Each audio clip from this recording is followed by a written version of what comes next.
Good morning everyone.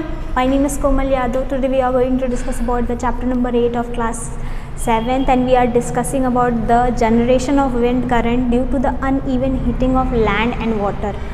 पहले मैंने बोला था, हम लोगों ने डिस्कस किया था कि लो प्रेशर होगा जहाँ पे वहाँ से हाई प्रेशर वाले जो एरिया से वो एयर का मूवमेंट होगा लो प्रेशर की तरफ। लेकिन अगर हम बात करेंगे ब्रीज़ की, समटाइम्स क्या होता है, ऐसा नहीं है कि सभी जगह पर अर्थ पे सब जगह सिर्फ और सिर्फ ज़मीन है या फिर सिर्फ पानी है या फिर ऐसा कुछ नहीं है। अगर हम बात करेंगे अर्थ पे तो कहीं पे पानी है, कहीं पे ज़मीन है। तो इस कंडीशन में जो विंड का करंट होता है, कभी ऐसा भी होता है कि ज़मीन और पानी, ओके, तो हो सकता है कि ज़मीन और पानी में भी टेम्परेचर का अनइवननेस देखने को मिले। ओके, ये चीज़ होती हैं। क्या होता है कि ज़मीन और पानी में भी के पास वाले इन्वायरमेंट में टेम्परेचर कहीं ज़्यादा और कम होता है, जिसकी वजह से हवा का मूवमेंट होता है, इसको ब्रीज बोलते हैं। ठीक है, विंड करंट तब होता है जब अगर suppose heating uneven heating of temperature, जब अगर हम बात करें पर्टिकुलर एरिया का जिसकी वजह से मूवमेंट होता है हवा का, जिसको हम लोग बोलते हैं ब्रीज, अगर वो लैंड से सी की तरफ जा रहा है तो उसको बोलेंगे लैंड ब्रीज। ओके, और अगर सी से लैंड की तरफ जा रहा है तो उसको बोलेंगे सी ब्रीज। ठीक है, ये होता कैसे है, ये दिन के समय में होता है और ये रात में होता है। जैसे मैंने बताया था, टेम्परेचर जहाँ का ज़्यादा होगा वहाँ का इन्वायरमेंट में जो हवा होगी गर्म होगी और वो उठेगी, और उसके पास वाला जहाँ ठंड होगी वो रीजन से हवा आकर के उसको ले लेगी। जैसे कि दिन के समय में जब धूप निकलता है तो लैंड ज़्यादा गर्म हो जाता है। कोस्टल रीजन की बात कर रहे हैं क्योंकि ये पास वाले एरिया ही होगा जहाँ पे ये मूवमेंट देखने को मिलेगा। तो कोस्टल रीजन पे गर्म हो जाएगा, जिसकी वजह से यहाँ की हवा ऊपर उठ जाएगी दिन के समय में। ठीक है, मैंने उल्टा लिख दिया, सॉरी।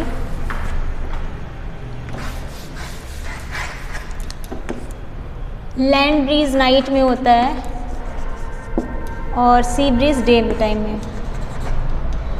ठीक, तो यहाँ का टेम्परेचर क्या होगा, कम हो जाएगा, ये ऊपर उठेगी। जैसे ही लैंड की हवा ऊपर उठेगी, सी से हवा इसके तरफ आने लग जाएगी। ये कूल एयर होगा, जो क्योंकि यहाँ पे टेम्परेचर उतना ज़्यादा नहीं होता है जितना कि यहाँ पे हो रहा होगा। यहाँ की हवा ऊपर उठ रही होगी, जिसकी वजह से सी ब्रीज दिन के समय में यहाँ पे इसका मूवमेंट होगा, इसको बोलते हैं सी ब्रीज।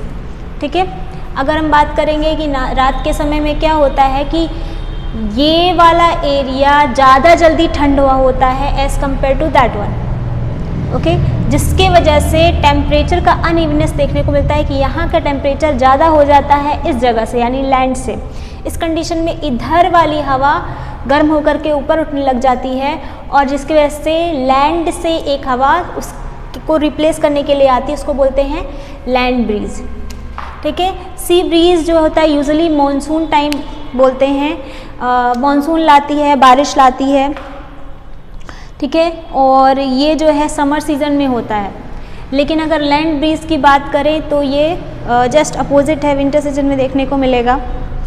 ठीक है, ये बहुत ही इंपॉर्टेंट होता है। मॉनसून बहुत ही ज़्यादा, इसको मॉनसून बोलते हैं, सी ब्रीज जो चलती है ये मॉनसून बोलते हैं। ये बहुत ही इंपॉर्टेंट माना जाता है फार्मर्स के लिए, क्योंकि अगर इंडिया में बात करें तो एग्रीकल्चरल प्लेस है, यहाँ पे खेती करने के लिए पानी की ज़रूरत होती है, और वो पानी इसी बारिश के, इसके सी ब्रीज के आने की वजह से, मॉनसून के आने की वजह से बारिश होती है, और उस बारिश का पानी यूज़ करके खेती सिंचाई की जाती है, इरिगेशन प्रोसेस होता है और खेतों में डाला जाता है। दूसरा ये है कि उसी मॉनसून के जो बारिश होती है, रेन होता है, उसका यूज़ करके इलेक्ट्रिसिटी भी जनरेट करने का काम करते हैं। जैसे पता है हाइड्रो इलेक्ट्रिसिटी जिसको बोलते हैं, यानी कि पानी की हेल्प से इलेक्ट्रिसिटी का जनरेशन भी किया जाता है। इसका मतलब है कि ये दोनों ही तरीके से मॉनसून या फिर कह सकते हैं सी ब्रीज बहुत ही ज़्यादा इम्पॉर्टेंट माना जाता है। आज के लिए इतना ही। Thank you, have a nice day.